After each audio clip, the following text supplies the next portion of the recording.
Bonjour tout le monde. Alors aujourd'hui on se retrouve pour une petite vidéo jardinage. J'avais quelques petites choses à rempoter. J'avais mon petit Schefflera qui était dans un pot en plastique et que j'ai à la maison depuis pas très longtemps, et je voulais le passer dans un pot en terre parce que je trouvais que le terreau séchait pas assez bien dans son pot en plastique. J'avais deux petits alocasias qui ont eu beaucoup de mal à passer l'hiver. Ils ont perdu pas mal de feuilles et j'arrivais pas du tout à les maintenir dans du terreau, donc en attendant je les avais passés en culture, on va dire semi-hydro, dans des billes d'argile et de l'eau.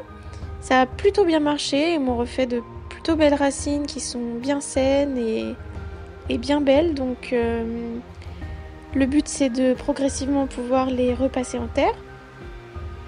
Sauf que pour éviter un trop gros choc et un trop gros changement, je me suis dit que j'allais d'abord les passer dans de la sphène que je pourrais maintenir relativement plus humide que du terreau. J'avais aussi une petite bouture de Ficus benjamina qui m'a fait de très belles racines en eau, que j'ai décidé de passer elle aussi en sphène avant de la passer en terre. Et puis j'ai aussi une bouture de Philodendron squamifère qui pareil a bien raciné et passe à l'étape de la sphène avant de passer à la terre. On va commencer par le rempotage du Schefflera. Donc première étape, je prends mes affaires. Pour ça, je vais avoir besoin d'un petit plateau, de ma petite plante. Je vais aussi prendre un terreau qui est tout simplement un terreau pour plantes vertes, des billes d'argile. Je prends mon arrosoir. Je prends un pot en terre cuite. Et puis je prends une petite cuillère pour pouvoir faire tout ça. Donc je vais dans un premier temps essayer de dégager très délicatement la plante du pot. C'est pas très compliqué, ça vient tout de suite. Et puis je vais aussi casser un petit peu la motte pour libérer les racines. Non pas que je veuille à tout prix enlever le maximum de terreau, mais simplement parce que c'est plus simple pour moi de rempoter comme ça. Le terreau est un terreau qui est assez récent puisque je vais même le réutiliser pour le rempotage. C'est une plante que j'ai depuis peu et elle avait déjà été rempotée peu avant son arrivée, donc il n'y a pas de souci, c'est un terreau pour plantes vertes classique qui est tout à fait utilisable encore.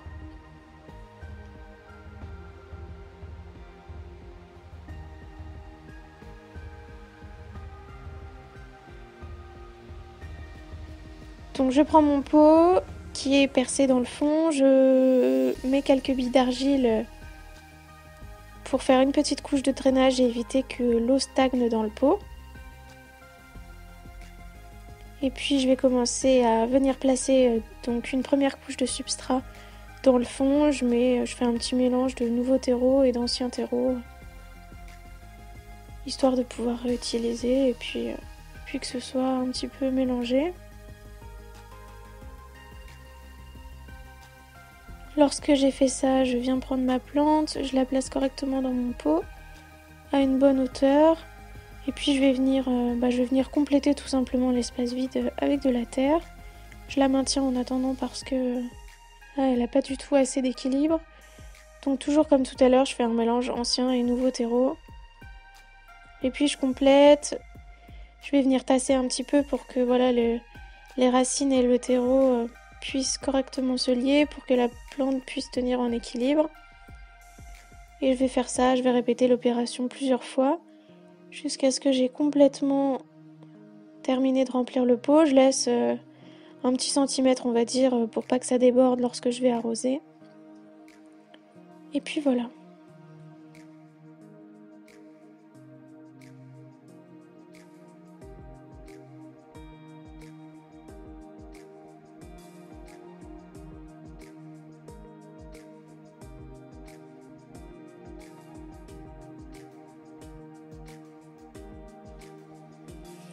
Voilà, donc ensuite, une fois que j'ai rempoté ma plante, je vais venir lui faire un petit arrosage pour que le terreau puisse se lier correctement avec les racines. Je mets pas trop d'eau parce que voilà, je trouvais justement qu'il avait déjà du mal à sécher dans son pot en plastique. Donc là, je lui mets vraiment un petit peu d'eau et je vais le laisser sécher. Et puis je viens avec mon pulvérisateur brumiser son feuillage parce que je sais qu'il aime bien ça. Donc j'en profite.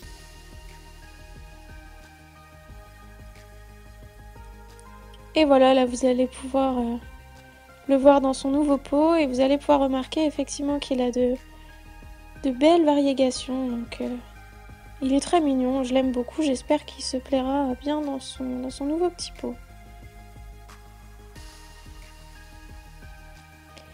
Ensuite, alors on passe à mes petites boutures et mes alocasias. Je vais commencer par rempoter déjà mes deux petits alocasias.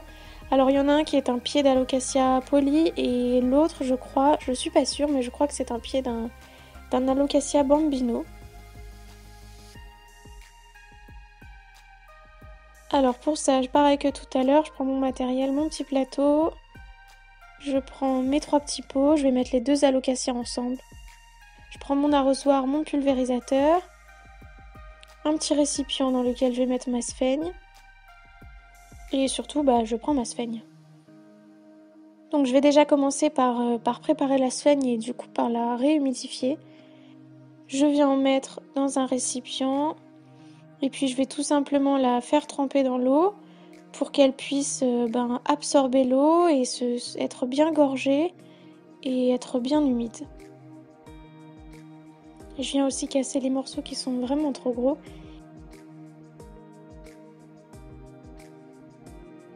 Et puis je vais la laisser un petit peu s'imprégner.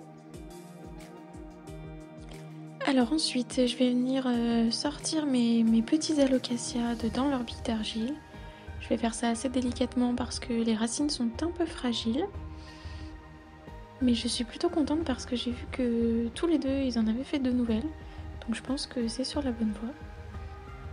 Donc je récupère ma sphaigne que j'ai bien égouttée.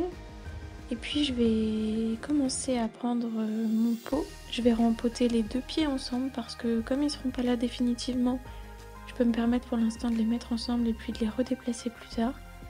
Donc comme pour un rempotage en terre, je mets une première couche de substrat dans le fond. Donc ensuite je vais prendre mes deux petits pieds, je vais les déposer dans le fond du pot, je vais installer tranquillement les racines. Et puis comme pour du terreau classique, je vais venir compléter l'espace vide avec de la sphaigne. Je vais compléter, puis tasser, puis recompléter et tasser jusqu'à ce que les deux petits pieds soient bien implantés, tiennent bien en équilibre. Et comme dans un rempotage classique, je laisse un petit centimètre en haut du pot. Quand j'aurai fini, je vais tout simplement prendre mon petit pulvérisateur et venir vaporiser un petit peu d'eau sur le dessus pour m'assurer que la sphaigne soit bien humide et le reste bien quelques heures. Et puis je referai des pulvérisations assez régulières.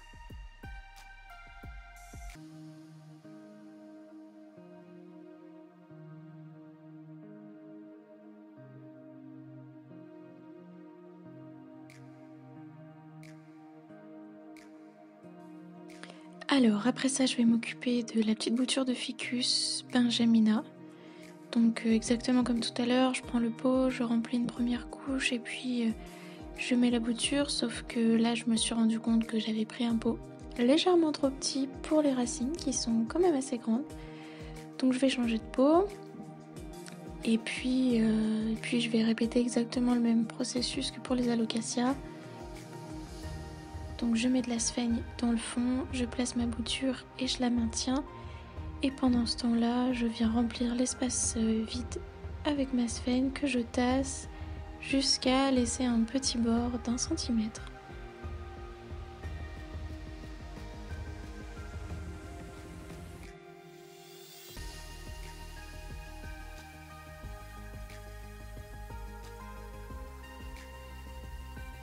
Bon, vous l'aurez sûrement compris, je vais faire la même chose pour le philodendron. C'est exactement le même processus, donc je vais pas tout vous réexpliquer, je pense que vous avez bien saisi ce que j'ai fait. Donc voilà, j'espère que tout ce petit monde se portera bien. Les petites boutures devraient continuer à raciner et à faire pourquoi pas de nouvelles feuilles pour devenir de belles plantes. J'espère que ça ira aussi pour les petits alocasias, c'est eux qui m'inquiètent le plus parce que bon, finalement ce sont eux qui sont les plus difficiles. Donc j'espère que ça leur conviendra. Je me fais pas de soucis pour le Schefflera, je suis sûre qu'il sera très bien dans son petit pot en terre cuite. Donc voilà. J'espère que cette vidéo vous aura plu du coup. Si c'est le cas, n'hésitez pas à vous abonner, à laisser un j'aime, un commentaire, ça fait toujours plaisir et ça encourage. Et puis de mon côté, je continue de vous préparer de nouvelles vidéos et je vous dis à bientôt.